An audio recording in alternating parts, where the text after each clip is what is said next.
fascinating. The Wall Street Journal's editorial board writes about Trump's Sessions abuse.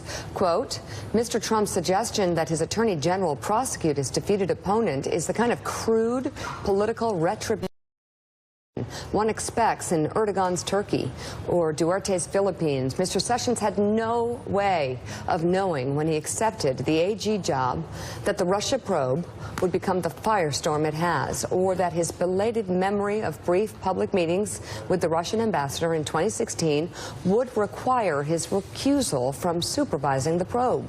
He was right to step back once facts were out, not the least to shelter the Trump administration from any suspicion of a politicized investigation.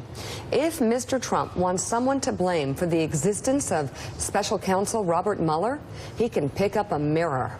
Mr. Trump prides himself as a man above political convention, but there are some conventions he can't ignore without destroying his presidency. And Kasie, Republicans on Capitol Hill are, I would contend they might be at a risk at this point if they don't take a look at what's happening here and decide whether or not they want to go their own way.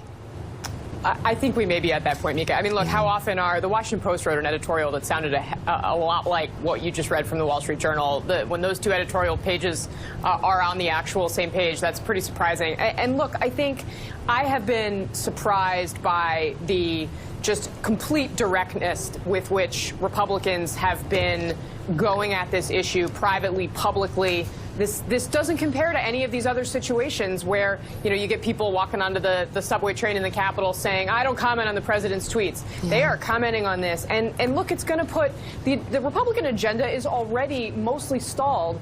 If the president goes through with, as Bob was saying, an actual firing of the attorney general, I think you could actually see open warfare between the president and his party on the Hill. We have seen them kind of apologize for him, be concerned or afraid of the forces that put him in office and unclear on what that means for their own futures. I think they are very clear about how they feel about Jeff Sessions in this situation.